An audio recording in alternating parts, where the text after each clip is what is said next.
Hello, good morning everyone. Manang Leads ulit for a new video. Kumusta? And yes, yung pag-uusapan natin ngayon sa video na to ay tungkol dun sa result or decision ng Islam divorce or annulment. Ayan. Ano daw ba ang susunod kapag meron na yung decision or result? Kapag Islam divorce kasi, result tawag natin doon. Yung kapag sa annulment naman, decision. Ayan. Guys, kapag meron na yun, halimbawa sa annulment, granted. Ayan, so approve yung annulment nyo, yun na yung decision. At yung result naman sa Islam divorce. Ayan, so pareho yan. Ang susunod dyan ay Certificate of Finality. So magkaiba po yung result or decision doon sa Certificate of Finality ha. Yung Certificate of Finality, yun na yung final na makukuha natin. Yun na yung pinakahuli na annulment or divorce paper. Yun. Ngayon, kung natanggap nyo kung meron na yung Certificate of Finality, COF, yung tinatawag natin na COF, kung meron na yun, dalhin na yun, lahat ng divorce papers or annulment papers, yan, magkakasama lahat yan. Last na yung Certificate of Finality na sinasabi natin. Kapag meron na yun, ready na yun for LCR registration. Ngayon, ano yung LCR? Meron pang nagme-message sa akin, ano daw yung LCR? Local Civil Registry. Yun. Yung munisipyo kung saan kayo kinasal dati. Yun, LCR.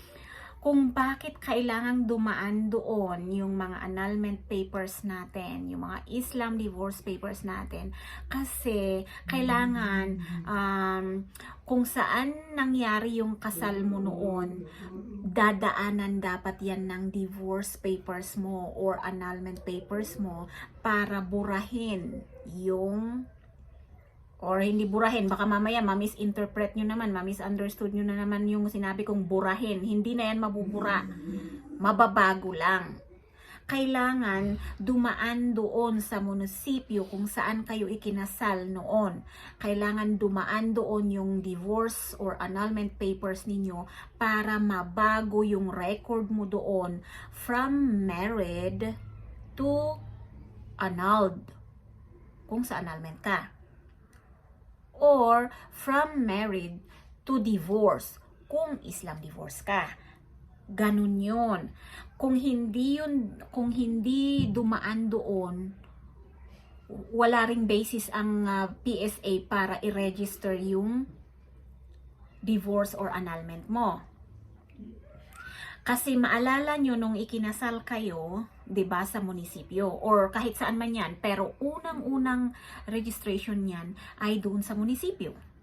'Di ba? Doon kayo nag-apply ng magpakasal, 'di ba? Kahit sa simbahan ka pa ikinasal, dumaan ka sa munisipyo, 'di ba? So, yung annulment papers mo or divorce papers mo, kailangan din dumaan dun sa munisipyo kung saan ka ikinasal noon. Yon. Para mabago nila, ma-register nila yung papeles mo, yung record mo na ikaw ay annulled na or divorce na. Ganon. Tapos, kasi magdadala ka rin ng copy ng PSA eh.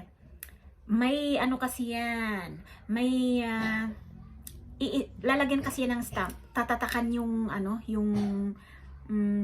papeles mo dun sa munisipyo bago ka pumunta sa PSA. Yon. Bago ka pumunta sa PSA, dumaan ka muna sa munisipyo.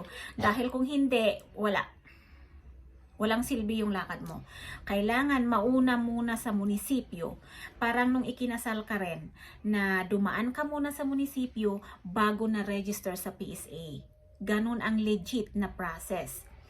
So, yung mga nagpapaprocess sa ibang tao, make sure na trusted person nyo yun.